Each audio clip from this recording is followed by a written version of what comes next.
Hi there, and welcome to everybody watching the live Wednesday show presented by This Is Ibrox. As always, I'm joined by two fantastic guests. As always, it is the World Ranger himself, JB. How are you doing, my man? Yeah, very well. Looking forward to the next game, but dreading it at the same time. So I think not missing the midweek games, which is unusual. But glad to get back talking about some stuff, some rumours and that. Yeah, I think that just sums it up perfectly for all of us watching and listening and all that stuff. So, Kyran, how are you? You've had a bit of an interesting day already, bumping into, and now when I was writing this down, I wasn't sure how I was going to describe him, but I'm going to use the word legend for sticking with us and all that stuff. You bumped into a bit of Rangers legend this morning. Yeah, I held the door open for Lee Wallace when I was going for a coffee earlier, and we got chatting in the queue and just talking about dad life, and then he was talking a bit about football, how he's moved on to coach Hearts under 16s just now, and how he's loving coaching boys at that age. And yeah, I could not believe how nice he was. He honestly, such a nice guy. And do you know what? You're bang on with legend. I'm going to go as far to say this might sound quite wild, and it's maybe just because I'm a wee bit starstruck with meeting the next Rangers captain, but is there a conversation for Hall of Fame given where he was and where we were and how he stuck by us, considering he could have probably got a really good move? I think there's a conversation to be had there, considering the debate that goes on about guys like Tavernier, etc., being in the Hall of Fame. Lee Wallace is in that conversation.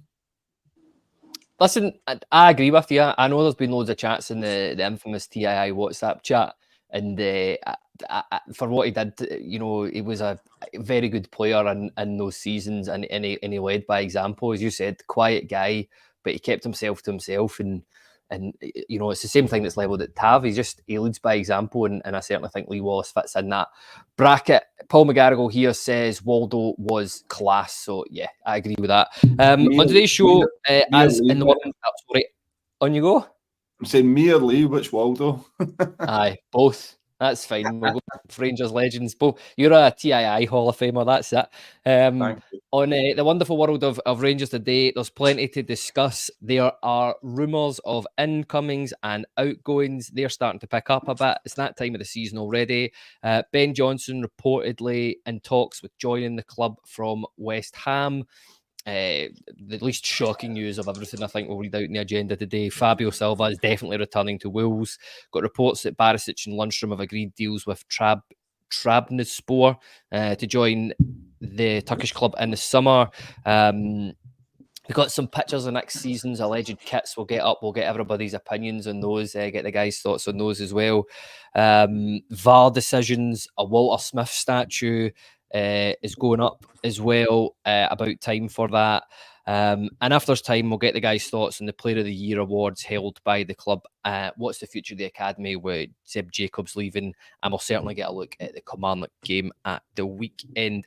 I'll start with you first here, JB. Rangers already linked with a transfer. Ben Johnson.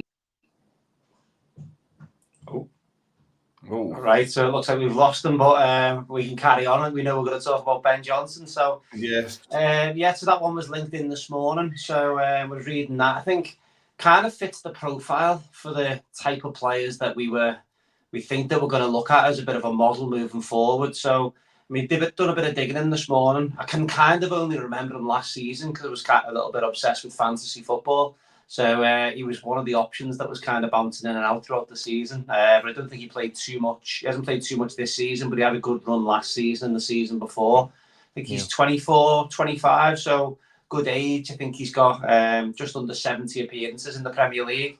That's for West Ham, who they've had pretty consistent players, haven't they? Because they've had the left back is, I forgot his name, the Scouse lad, to escape me, left foot, Creswell. He's pretty much taken up the left-hand side for the last few years, and Koufal has taken up the right-hand side for the last few years. So from to rock out with 79 appearances in the last few years, it's a pretty decent return. He's never had a loan outside of West Ham, from what I was reading today. So they obviously rate him to try and keep him at that level on a regular basis, because the easy option is if they show a bit of potential, send them out, give them a couple of years, and then come back. But he's been relatively consistent. a bit of a unit. When I seen he was only 5'9", I don't know if that's accurate.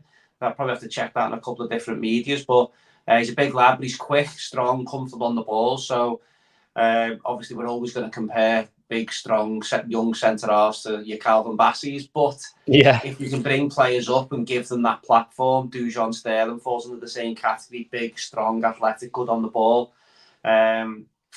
He was quite heavily involved in the England under-21 tournament as well. I don't know if anyone watched that, but he played in all the games in that from memory, and he won it, went on to win that. So successful team, and as we know, England have got one hell of a pool to be able to pick from as well. So yeah, I think it's an ideal one. Get him back up here, do a couple of years, and rotate him back down to England in a couple of years' time if it goes well, which is.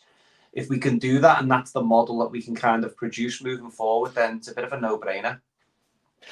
Yeah, I think so. Very well done there. I managed to pull my camera out with my foot underneath the table. I don't know how the blinking hell that happened, but I was well impressed because you've just rattled off all the stuff that I was going to say in there. So I'm glad you took over. You can drop off if you want, mate. Can get your tea. We'll crack on.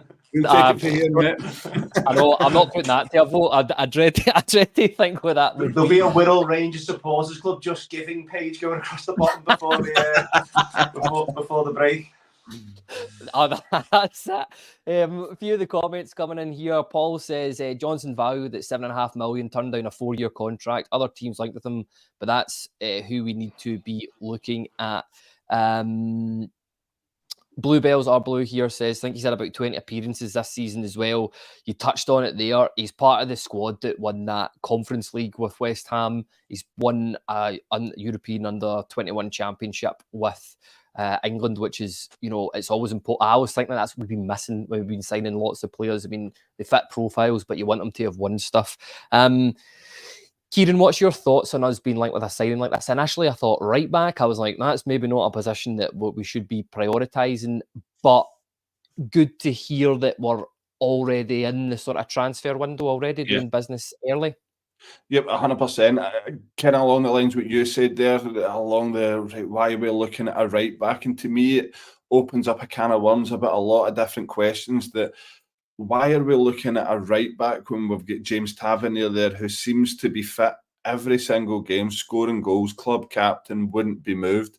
And then there's the other question saying we've already got James Tavernier's ready-made backup in Sterling. So is it possible that we're looking at Sterling as a centre mid next season? Again, it's another question, but the profile of the player ticks the boxes. 24-year-old, like we've said, young English player, so that comes with a tax when selling it back to England. And look, these things have sort of paid off for us in the past in terms of your Calvin Bassies. Sterling's probably one that's going to bear fruit for us in a year or two's time, given the potential that he's got. So yeah, it's encouraging to see what we're looking at. We're in competition with Crystal Palace and Leeds, I believe. So you're talking about one Premiership team and one potential Premiership team who can fork out a lot more money than we can, although we will have money to burn given the wages that are coming off. So it's going to be interesting. I'll be honest, excuse me, I'll be very surprised if we can compete with the teams on a wage level, and very surprised if we do see him at Ibrox. I'll be happy if we do, but it's certainly the way we should be looking, and I think I'd be more happy as well if we were looking at centre-back, centre-mid and striker, given the need to strengthen the spine of our team, and they've been the positions that we really, really need to prioritise this summer. But no, it's a good start to the rumour mill. Probably one of about 150 we'll be linked with between now and the end of August. Yeah, it's the first one. It's a tradition. You've always got to mention the first one on our podcast whenever it comes through. Bluebells are blue here. So don't know how he's getting the attention he is. He wants 50k a week. So as a cert to sign with a Premier League team, yeah, if that's the case, well, JB's looking like he's not agreeing with that there. But yeah, it would be crazy money for us to offer a right back. 50 grand a week. Sobo here nailing his colours to the mast. He says, have we learnt nothing, more jobbers from England? But then again, I would counter that by saying I think there's been quite a few players that have come up and slotted right into that team. Dujon Sterling, one who we've mentioned already, who I think's been largely been a success. And Paul here says Sterling will play mid-wide, Johnson to replace Tav after next season. Get him now and give him games beforehand. I'm a big fan of contingency plans, so yeah, go and get that. Can I counter that a wee second about somebody saying, haven't we learned our lesson, more jobbers from England? I think even the fodder that we've signed from England, we've seemed to do well. And you think of guys like Juninho Bacuna, who we get money for, I think we get $500,000 for. Josh Windass, that came up from Accrington Stanley, that we paid buttons for. Do we get $3.5 million for him? Waghorn, who couldn't seem to put it together, made money on him, and then on his signing on fee. To an extent, he blew hot and cold. So there is a lot of fodder that's came up that's been more or less squad players that we've made money on. So it just shows it is quite a risk-free market almost if you can get value. I think where the guy might be coming from there is signing players with injury records hasn't worked well for us. That's where your Kieran Dowells, your Tom Lawrence's. Yeah, you could probably name another handful of players that you Ramsey, without forgiving his PTSD on a midweek evening, but the players that we've signed from England with injuries, I think, have come up, and what I think a lot of people forget is the intensity that we train at is probably higher than some Premier League clubs as well. Because if you're training to win games, it's a much higher tempo. Whereas if you're training to, say, for example, a West Ham or a Crystal Palace, they're looking to win 30% of their games. Do you know what I mean? They're looking for survival. They're looking to probably spend a lot of time at training on how to mitigate the opposition. Whereas we know with our teams, the training has to be 100 mile an hour because that's the way we want the teams to play on a Saturday. And it's got to be all out attack. So it's no coincidence why players come to us and can't handle the intensity. How many players have said throughout the years, even like the likes of Jermaine Defoe, have come up and said he's never had to work so hard until he came to Rangers. He said the training intensity was unbelievable. And that was the success we had through the 90s as well, as much as they played hard off the pitch. When we had Stuart McCall in the club recently, and he said training, it was easier to play in a match than what it was to train. He goes, because we knew that we had to all be on it every single day. Now, whether that's to say that culture is the same with this group of players is probably another question, but we need to avoid players. And Clement, I think, has probably touched on it already. I can't see Clement signing players who've got injury histories after everything he's been through this year. A manager's career is too short for gambles like that. Yeah, I totally agree. But in regards to Clement and new signings that come in, the bar's already been set for that for me with him bringing in Mohamed Diomande. That is exactly the type of players that we should be sniffing about. But you've got to, what's the word I'm looking for? Balance that with the fact that you've got players that you're not spending transfer fees on, exactly like your Ben Johnsons, to come in to work that as well. Ross here says, we've always got to be looking at the English market, huge potential to bring them in and develop for a big fee. Calvin Bassey and Joe Aribo, for example. Yeah, there you go. Look, the next point we'll come on to, and I'll come to you here for this, JB, and it's the least shocking news I've seen for Rangers in the last 6-7 months. It's reports from Portugal confirming that Fabio Silva would be returning to Wolves. It looks like their asking price is going to be about £15 million. It's just, there's no surprise that he'll not be staying at Rangers next season. No, I think I said it on a pod a couple of weeks ago. I wouldn't take him on a free, and I wouldn't. I genuinely do. I genuinely can't tell you what he's good at. Is he a goal scorer? No. Does he take men on? No. Is he quick? No. Can he shoot? No. Can he do the odd good pass out to the fullback? One game in 3? Yeah. Well, there's a tick. But yeah, he's just not built for our game. He'll probably might go on to have a good career in like Belgium or France or something, but he's definitely not made for. He's not what we need. He's not clinical enough. He's not physical enough. He's done with the referees. We can't complain if he's going to behave the way he did in the Old Firm. You can't expect the referees psychologically to ever take that out of their minds, because they'll get pulled over the coals if it then turns out that it's a dive. No, I'm not a fan, as you can probably tell. don't get me wrong, if he turns it round over the next few weeks, I do think there's ability in there, but I just don't think we're ever good. We're not going to see it. We haven't seen it over the last few months. I was a bit sceptical when was it last season he was on loan at Anderlecht for the first half and the second half at PSV. That's unusual. You don't tend to see. He strikes me as a guy by the end of his career will have played for 30 clubs and probably earned a little bit and stuff, but hopefully I don't see him in that kit. So it's going haywire tonight, man. He's one of the very few players that in possession, when we're in possession, he man marks the opposition, and when we're out of possession, he's 25 yards from his opposition. He just strikes me as a little bit of a daydreamer. Probably a really, really good youth player, under 21s and everything else. No surprise, you can see he smashes them in for Portugal under 21s. I think that's probably his level. And yeah, he's definitely not one for me. So, but good luck to him anyway.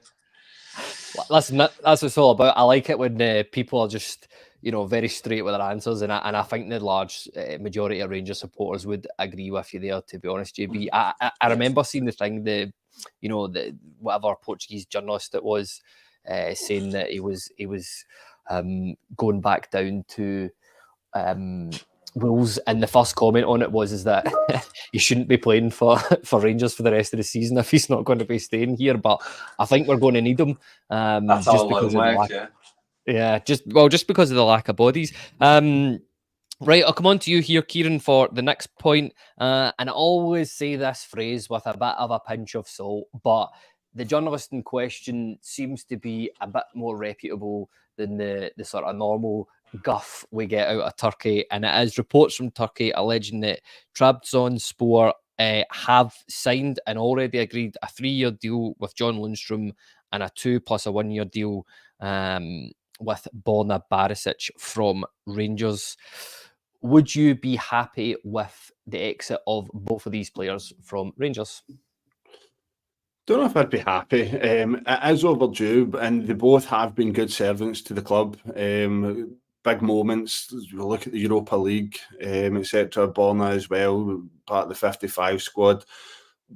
Both have been value for money, but it is time to cut ties from both and look to a fresh start. I think in terms of Ridvan Yilmaz at left back, that looks nailed on that it's his position unless we get a sizable bid that's going to take him away. It looked like he was away in January. I'd be surprised if we didn't see the boy Jefte, because it looked how heavily linked we were, like in the accuracy and the reporting was that we had signed him. So already it looks like we've got Ridvan and his backup unless one was to leave. I see someone saying that I'm leaving the house now to take Lundstram to the airport. I mean, come on, it's a bit unfair.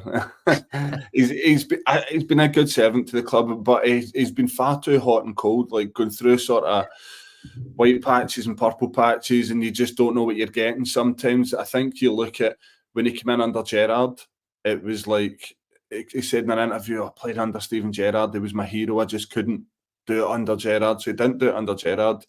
And then it was Gio. It took him a while to come in under Gio, maybe 6 months, 7 months, even rumours of him leaving in that winter window. And then again, Beale comes back in after Gio. He doesn't do it at all. And then he had this small purple patch under Clermont again. So, like, what do we get week to week with Lundstram? So I do think it is a time for a fresh start. We've already got Diamandi in there. It'd be great to find someone that could partner him like a 6, that could do that sort of role in front of the back four, maybe a wee bit better than Lundstram has been of late. Yeah, I think it's hard to disagree with what you've said there.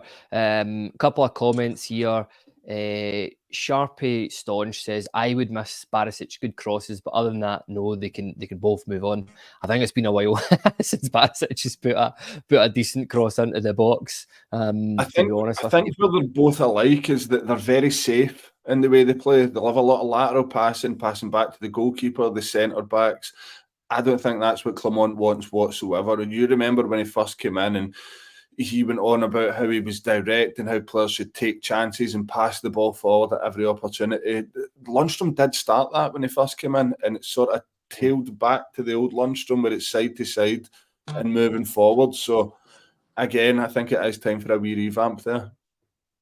Yeah, I think so. And so there's a couple of comments here as well. Fred Faulkner says both Lundstram and Borna have shown mental weakness at times, but overall they've done a decent job.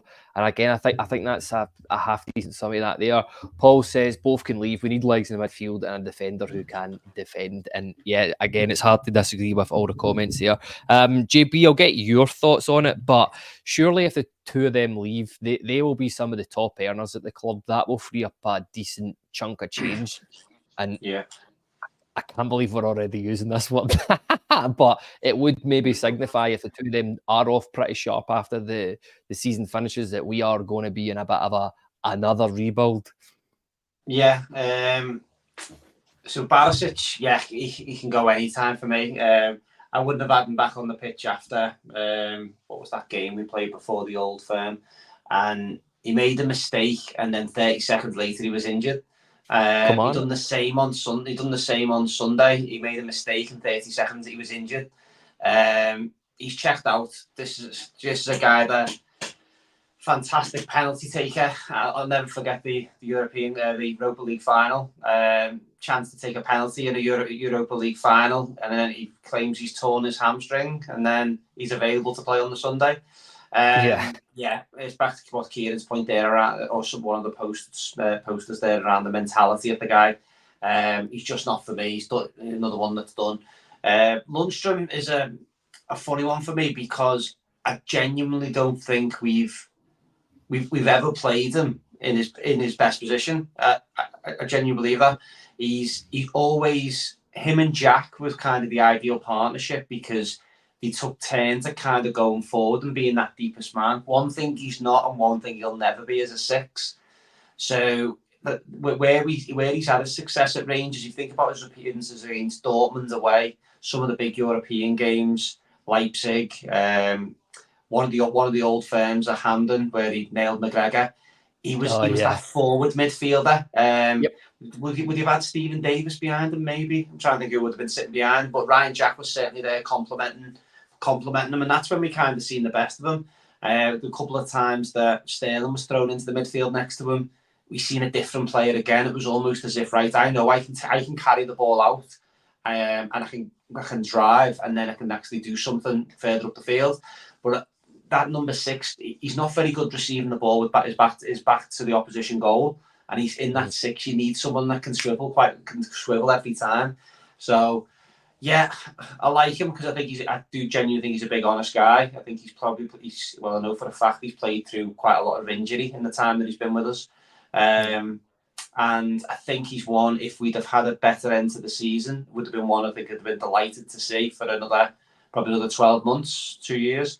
But I think the way that the season's ending, I think it's going to require a big overhaul, and he could fall victim of that, and I don't think anyone could be surprised. Now, if we go on and have a really good run to the end of the season, so if we win the remaining 6 games, then you potentially a different conversation. But you probably think something was already tied up at that point.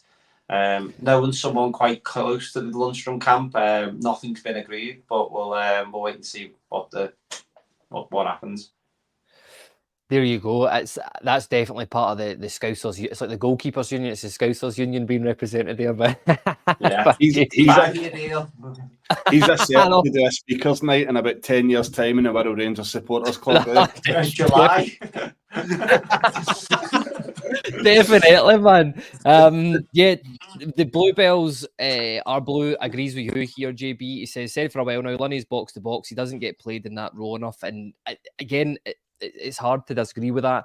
I totally, agree with what you said. I think that Gio did get the best out of John Lundstram when he was at the club, playing that, dynamic, quick, snappy role. I mean, obviously, he'll be forever in Rangers folklore with that goal and against RB Leipzig, but it's just sometimes you just need a bit of a change, and he's one of the ones there's a big question mark over. I'm not as, my mind's not as certain on him as get rid of him. Like Barisic, I'll drive him to Turkey myself, but John Lundstram, I'll wait and see how the rest of the season pans out. I don't think he can be a starter next year. I think I think that's probably where my head's at. If he's in the 16 and can play multiple positions and everything else that goes with it, but we can't be building a team around him.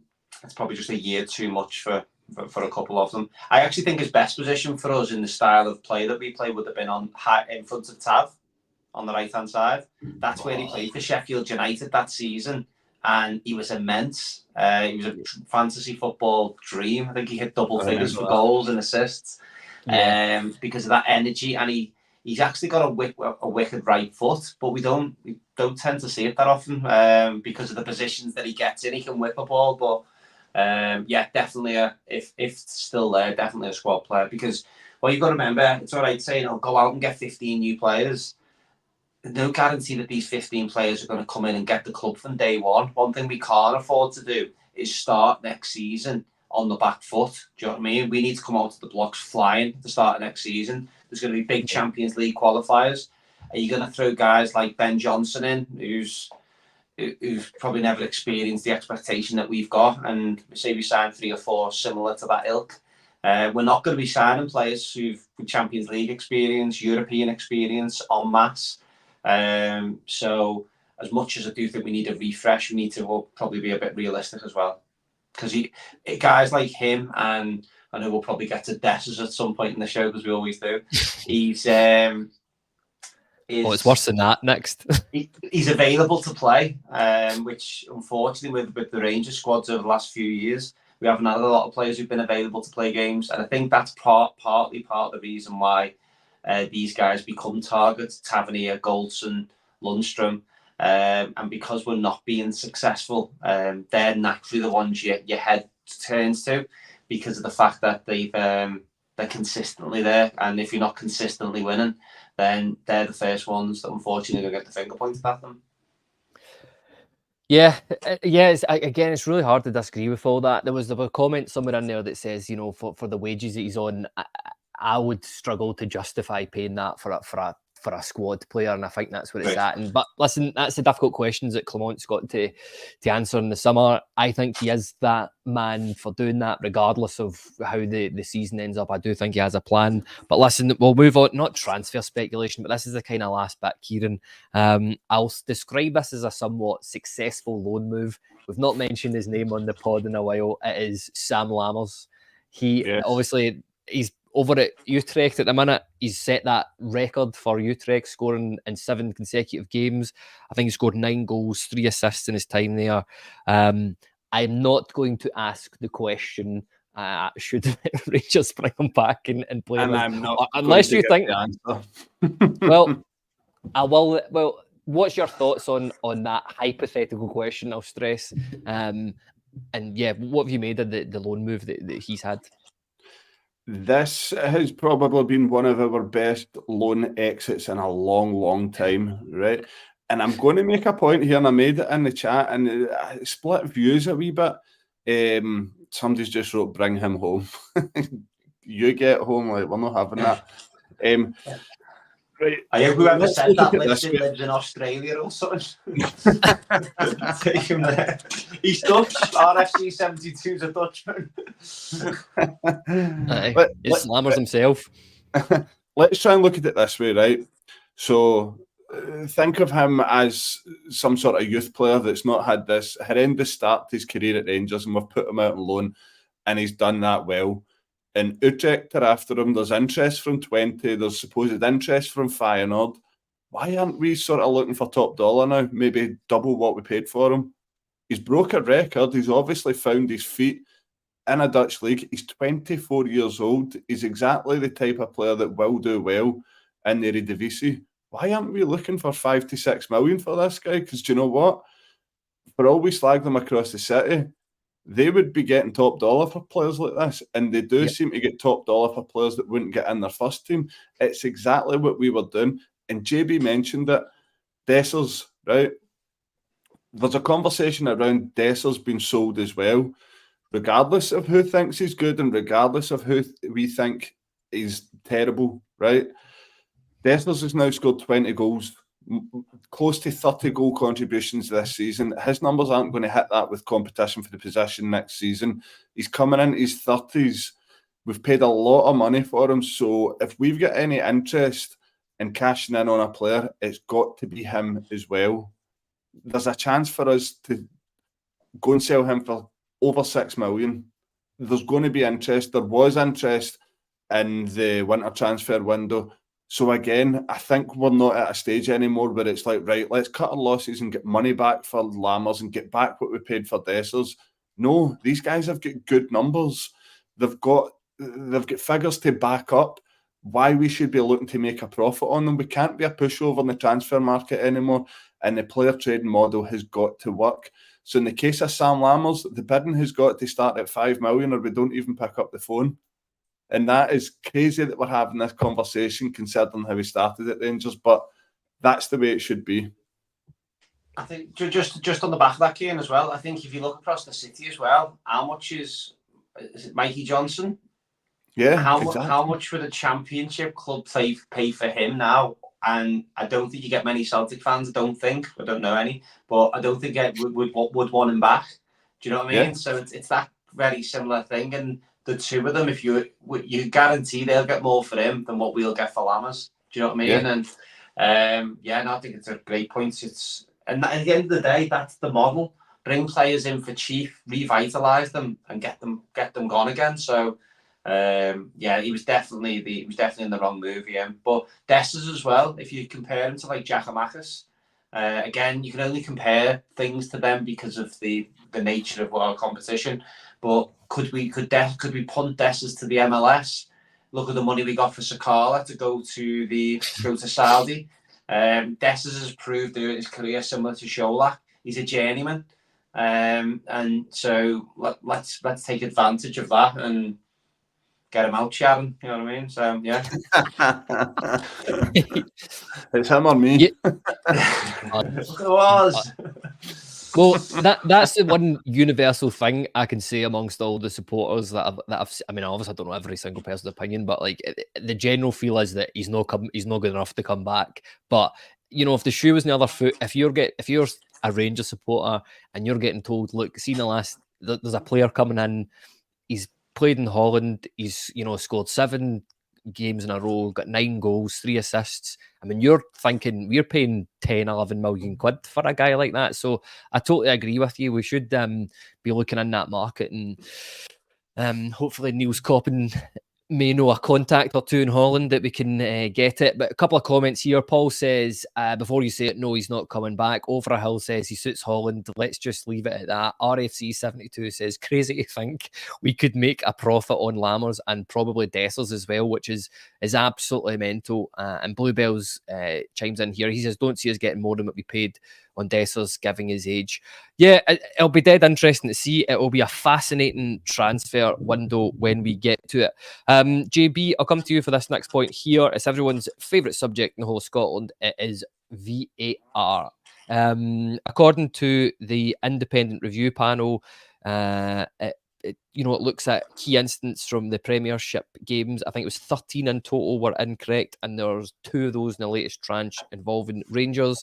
Those were in the Aberdeen game, Dujon Sterling shouldn't have been awarded a red card. It should have been awarded a yellow, which was mental given that the referee went over to the screen and still stuck to his decision. And the other one was, mentioned him a lot, John Lundstram. I felt at the time that this was really, really harsh.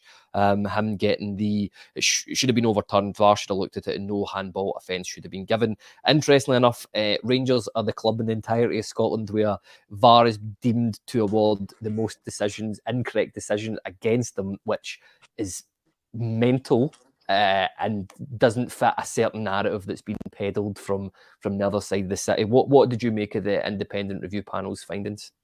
Yeah, I mean, I think the Sterling one, taking the blinkers off, it was a wild challenge, like I remember watching it in real time and going, Jesus, he's done him, and then you see it back and you see an angle and it looks like he more slipped into it as opposed to, but it for me it was out of control. There's no debate of that, so I could see that one kind of going either way. The Lundstram one, because it was early in the game, I don't think the Rangers players didn't seem to appeal it. I just think there was an assumption it'll go to VAR and not get thingier, because Lundstram kind of showed that he went like that it's it there, and it won't be a penalty. So, and then by the time they give the penalty, it's kind of gone. We didn't surround the referee or anything. I remember it well, thinking, but yeah, at least try and plant a seed. But that was, so no shock that was that one was allowed, and then the other two was it Shooter's handball, the first penalty in 25 years or something against us, and then Cifuentes, there was a stamp midweek game against someone. Yeah. That was then deemed to be not aggressive. The still of that looked worse than the challenge. I think that's where the referee on the night, he had a straight leg going into his thigh. But if you see it back, it was a dangled straight leg as opposed to any kind of force. So, yeah, I mean, the only saving grace of us the run that we've been on the last few weeks is social media, and ex-players aren't coming out to tell us how bad the referees are.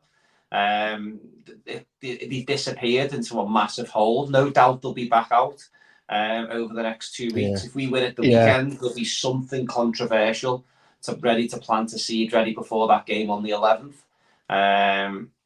It's almost as if they've got them in a draw and they wheel them out ready. People will start making up false stats online and all sorts, and then the usual trumpets will be retweeting stuff, and there you go. But it'll, it is what it is, isn't it? I don't fall into this conspiracy camp, but I do fall into referees being put under pressure.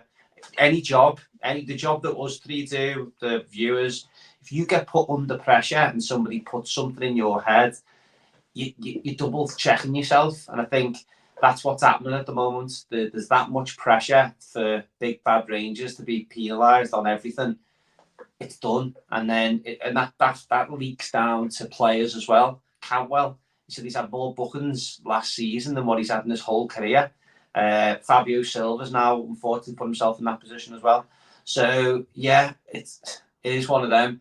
VAR's there, and I don't think it's going to go anywhere. I just think the problem you've got is the people that are orchestrating it. That's the problem. I do think an ex-player, not necessarily from Scotland, involved. You know, if you think of the amount of players that have lost careers due to injury under the age of 25, I mean, I'll use Lewis McLeod as an example. Appreciate he's Scottish, but if he went down to the English Premier League and he was a VAR assistant, went through all the training and everything as an ex-player, young player, and knows the score. You're telling me his opinion wouldn't be better than somebody that's a solicitor 5 days a week and then turns up to be Now, I get that that's different, obviously, down the road where they're full-time, but certainly up here, you could get English people or anywhere in the world, actually, ex-players to come up and certainly advise. You get players that would probably do it for expenses only. Do you know what I mean? Wouldn't be a big money-making scheme. But you'd only need 5 players a weekend, 6 players a weekend to come and do that. I just think that we need to probably do something a little bit outside of the box. No doubt there'll be people checking to see what school an ex-French footballer went to in the south of Paris or something. But I don't know. I think we could be doing things much better than the way we do things at the moment.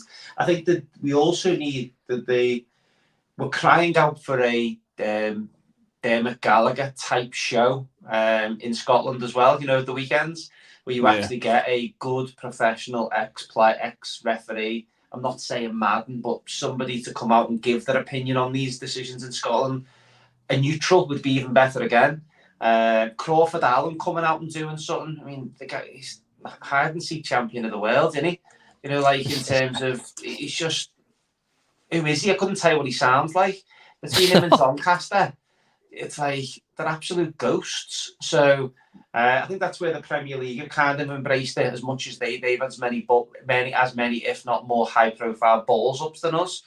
At least Howard Webb's coming out and going, you know what, it was wrong because of this, it was wrong because of that. This independent panel feels like there's just a group of fellas just sitting in a room going, right, come on, let's review some of these and let it go. Why couldn't they be on like a live show or something? Do you know, like, there's so much potential. How many people would tune in live on YouTube today if that panel was sitting discussing why, they'd probably knock us off, but why all of them decisions were made. We'd watch it. Do you know what I mean? We'd be going, Oh, right, 100%. let's see that instance again. Let's see how they come to that view. And it might actually help referees tell their stories in the future a bit more better. Because at the moment, it must be horrible to be one of them. Do you know what I mean? Did you not find, remember after was it the second Dundee call-off when Don Robertson came out in front of Sky Sports and explained why the pitch wasn't playable and why he'd called it off? And everybody was like, right, I get that. That's quite refreshing for him to come out and do that. Now, Good, yeah. I know why they wouldn't, because of the scrutiny on every single word that they say, given decisions would be put on them. I get why they wouldn't, but JB's bang on. You'd watch it. I think I have arguments with my friends across the city on various different decisions, and it's always kind of decided by, right, well, we'll wait and see what Dermot Gallagher says in Sky Sports tomorrow. So as it works, I definitely think Bobby Madden's pushing for something like that. You get that feeling on social media stuff, yeah. I'm surprised. I'll be honest, I really like reading his stuff. I do like reading his stuff. Yeah. Bobby Madden joining TII from Friday. Do you know what? I actually thought about that. Like, imagine we could get a referee on as a guest. That side of the city would go mental. That would have them watch that, by the way. Get Big Hugh on and tells a few jokes. Well, that's it. RFC 72 says Hugh Dallas hosting it. So there you go. We're all going in the assumption though that the SFA, the SPFL will be thinking outside the box. And when was the last time they did something like that? But as you said, it's all common sense. It would, it's not big overheads for something like that, and it would ultimately increase our game tenfold. And it's all about transparency in our league. I mean, dodgy emails to Dundee and folders and all that stuff, it ain't never been transparent. So, yeah, look, we'll come to something different in the podcast for once. You've all got a wee bit of a glimpse of it earlier on here. But Kieran, I'll come to you first for this here. Let's just make sure this is all working. But we've got this. I'm sure everybody's seen this. Done the rounds on social media. It's not something we normally do. Now, we're not saying this is definitely the kits for next year, but I'm just always keen to get your thoughts. What's your thoughts on this as a kit, Kieran? I really like it. I don't know if it will be, but it looks like a sort of darker shade of blue, which I really like. I like that it's stripped back with the red piping through it. I like the simplicity of it, if this does turn out to be what the strip is. Now, what really gets my gripe is I would just like it if the club announced it. I know the work that goes on behind the scenes to prepare these things and keep it all under wraps, and for it to be released on some website covered in watermarks. It's not quite the same as seeing like the video and the pictures and all that. I like that surprise of things. I wish we would keep it that way. But in terms of the strip itself, I'll definitely buy that. Like I always think traditionally the home top should be a solid blue with not much else going on. So plenty of blue and white and that sort of sneaky bit of red coming through, and I can see it kind of come through around about the hips there as well. So I like it. I like the home top much better than the away top, but I think I'll let JB take that away. Oh yeah, he's got that away top. I do like that. I'd be pretty chuffed with that. I think if that was a kit next year, they seem to be, our home kits always seem to be pretty safe from Castore with the away kits and stuff like that going a bit wild. But it's a good point you mentioned. I don't think I can remember a season where I've not seen the kit before it's officially been released. But that's another story for another time. JB, we'll go on to the away kit for you. What do you think about the away kit there? Yeah, I mean, what I would like to see us do, I got off a bit of a tangent, but I'd like to see us getting back to the away kit being the reverse of the home kit. Like the 92, 93 ones, they would just obviously Adidas badges, but the 3 stripes and that. But it was just, we also brought out the black Nike one as well. The black and white Nike one was the same as the, was it the Walter Smith last season? They were just classy. Do you know what I mean? They looked really smart. Not loads of detail, but just the opposite of the home. But this one, the crest is interesting. You can see there's been a bit of thought going to it. Somebody told me that the lines that you can see throughout the kit is the Govan roadmap. Now, I'm not sure how true that is, but if they've put that much thought into it. But no, I think it's a modern kit. It's quite lively. I like the colour detail. I think I prefer if it was just all white with them flashes that you can see on the arms, and the colour looks quite smart and that. So yeah, I think it's it's nice. It's all right. I like, as long as it's white shorts and white socks. I think it'll look quite good. We had a kit, and I can picture Jelavic and Kyle Lafferty in an all white kit, and it always used to look really smart. And I also like the all blues when we're in Europe and stuff. So it's not too many complaints. And then obviously then there'll be the clamour for the third kit, and then the fourth kit, and the limited edition one-off kit. So wait and see. But I agree with Kieran. It'd be great if we could an email come from the club and it was sitting in your inbox or whatever. Right, there's the new design. But unfortunately, people have got this obsession of leaking things and getting it out there. But especially when it's going to be the same sponsor and the same shirt brand, why not release it? Do you know what I mean? The videos would have probably all been done months ago. Just get an image out, and then when it goes to go on sale, that's when you can put all the fancy videos in. But these marketing people are probably getting in a lot more money than me, so leave them to it. I think you're right with the roadmap, JB. I can see a pothole run about the belly button there. There's traffic building on the M8. But I don't know how true that is. That was just what somebody suggested online. That's what you do. You get a wee badge with it, and you pin where you've parked your car, just so you can remember your way back after you've finished the game. But there's some good comments coming in here. Sharpie Staunch says, "This is Ibrox, not bad. I like the away kit and the badge." And that's the aspect of that kit that I really like. That badge, it's quite traditional. I don't actually like it. Did I see we trademark the Rangers badge with the shield round it? Like the Everton shield, the one that we had in the 98-99 season. The shield that comes round. Yeah. I'm sure we trademarked that again a few weeks ago. What would be interesting if we went to that kit, that would then mirror, the red line that we had on the Nike one that went across the chest. Yeah. And then it was different shades of blue. That subtle red line would kind of complement that being a badge as well. So interesting. Yeah, no, I certainly think when they started off, Castore were very safe, but as we go on the seasons, I think they're getting a bit more adventurous. Like I love the fourth kit this season. That's one of my favourite kits that's come out in ages. But I think that's enough for the kits. The last wee bit of news here we'll come on to. Kieran, I'll come to you for this first. I'm sure I speak for everyone when I say we welcome the news that Rangers have applied for planning permission to Glasgow City Council for the statue of Walter Smith. It will be located on the land between New Edmiston House and the Copeland. This is a fantastic announcement to hear that this is finally seems to be progressing properly now. Yeah, and it's not before time. I think work's a lot further on than what we think. Am I right in saying that there was sort of fencing around an area just outside Edmiston House, near the monoblocked area, and I think that's supposedly where it's to go.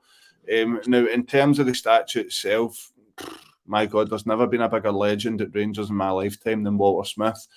For what he gave sort of the aunts and uncles and my mum and dad who are involved in Rangers watching that 9 in a row era, just sort of when I started getting into Rangers with Walter Smith being at the helm for most of it, and then coming back and doing it again and really wrestling things back and then taking us to Manchester to the UEFA Cup final. Just unbelievable achievement after achievement. And you're talking about having to do this the second time round with a squad of around about 20 first-team players, given that we didn't sign a player for 18 months because the purse strings had been tightened. He had a really hard job in his hands there, and he did really steady the ship and then take us further on with a real solid sort of British team that just knew how to win games. Now, you talk about a team that had bottle compared to what we talk about nowadays. Walter Smith's teams really, really showed that when it came to a title run-in. And for me, excuse me, I'm not getting choked up, by the way. I think I got a cough coming on. Sounds like it. And for me, I was down at the Emirates a few years ago, and they had like statues of the legends all around the stadium, and I thought, this is something we really need to do. We're a hell of a successful football club with a lot of legends that we've got to thank, and there's no bigger honour that Rangers can pay to Walter Smith than putting a statue of him outside the ground, and I'm delighted to hear that it's really making progress now. Yeah, I'm very excited to see it. I vaguely remember a couple of years ago, I think, what's his name, James Bisgrove, when he was in his previous role, said that it would be unveiled around 2024. So hopefully we do get to see something, and yes, it'll be a fitting tribute to for the second time, we'll say, a Rangers legend. Right, I was going to go and give some chat about this Player of the Year awards.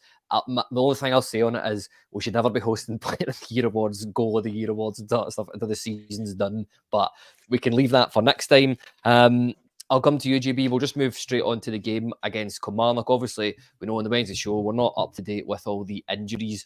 But what are you expecting from Kilmarnock that game? We know what Derek McInnes teams are like. They're going to be well structured and set up. How are you expecting that game to go at the weekend?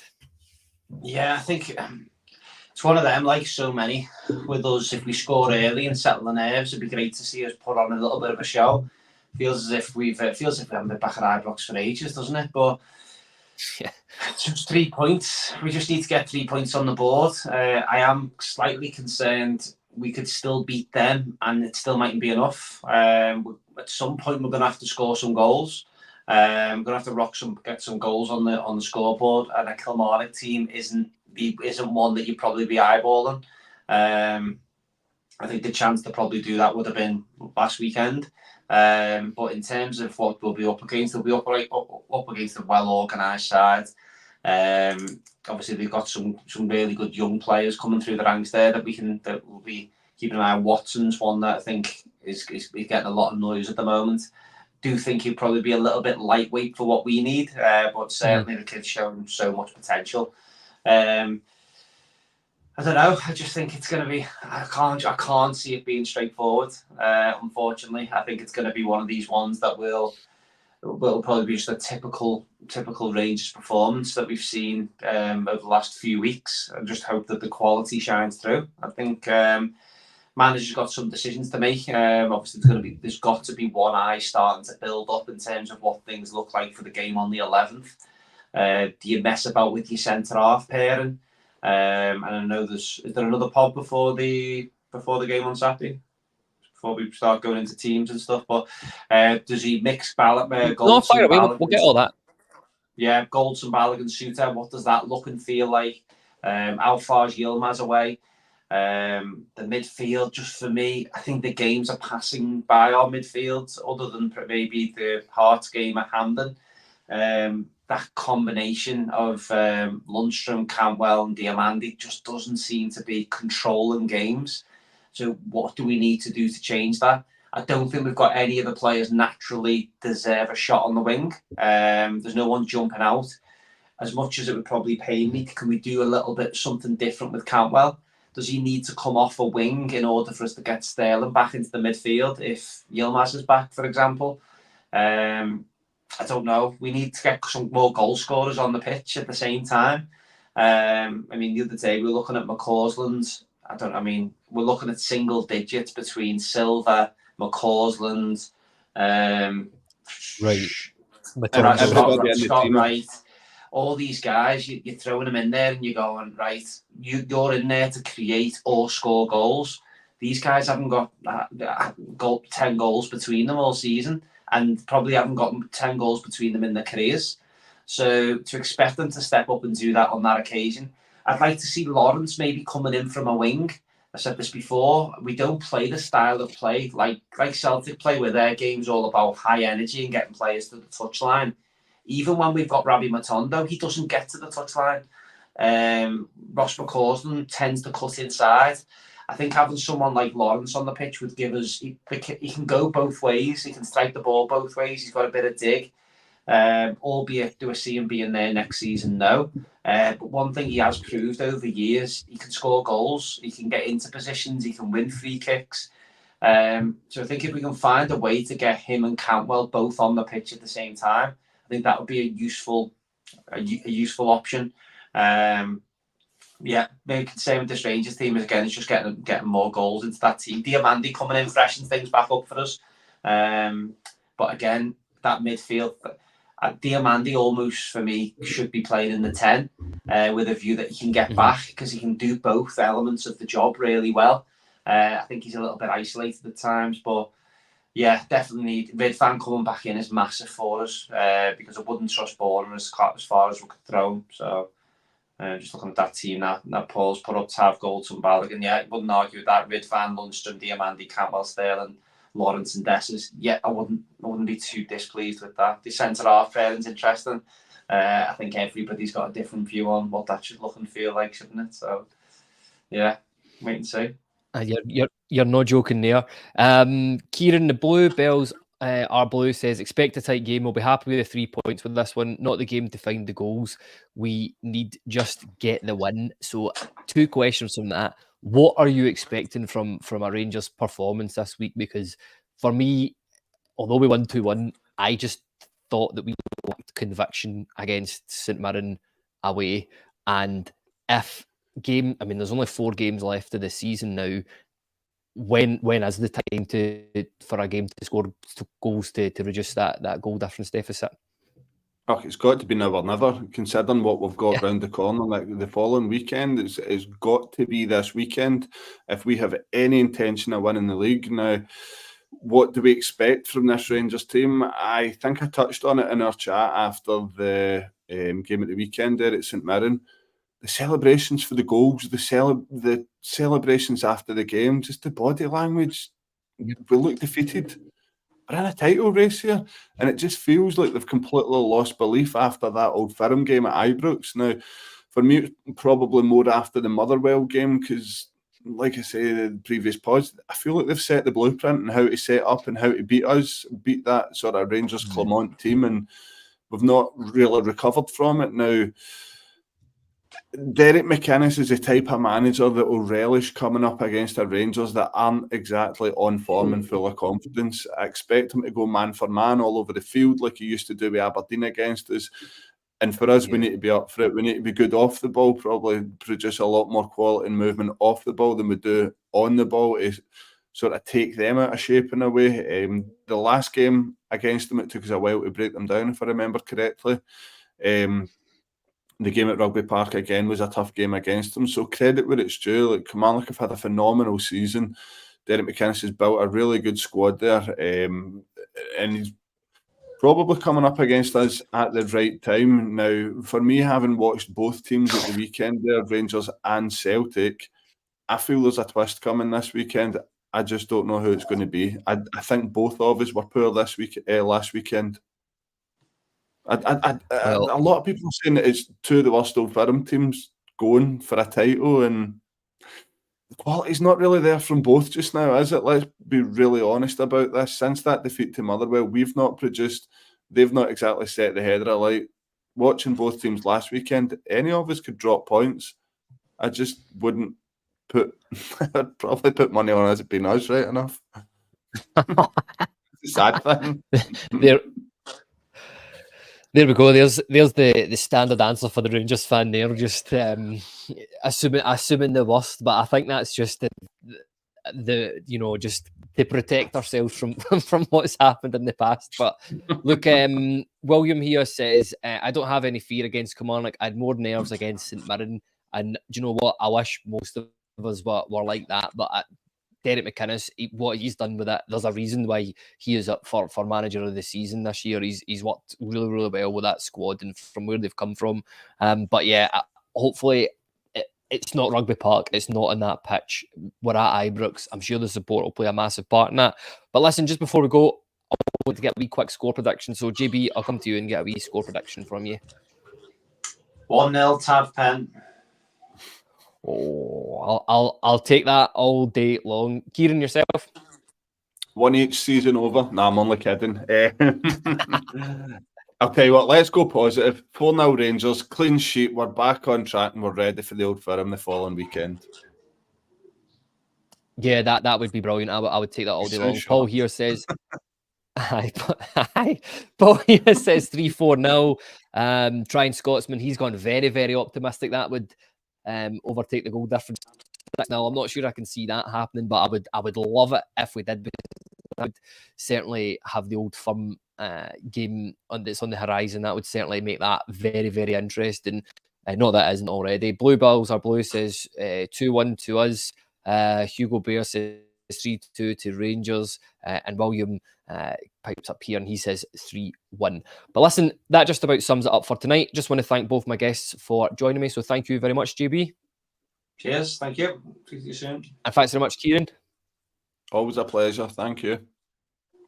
Perfect. And thanks to everybody out there for watching, listening. Remember, you can grab this on all your audio podcast platforms. If you haven't if you haven't done it already, remember, just smash the like button, subscribe. All this stuff helps support the channel. But take care, everybody. We'll be back on Sunday with, I believe it is Ross and Craig at Ibrox. They'll be giving a post-match reaction there, and then we'll have the main pod on the Sunday night, just discussing the game and see where the see where the state of play is at there. But thanks to everybody for tuning in and watching, and we'll see you all again soon.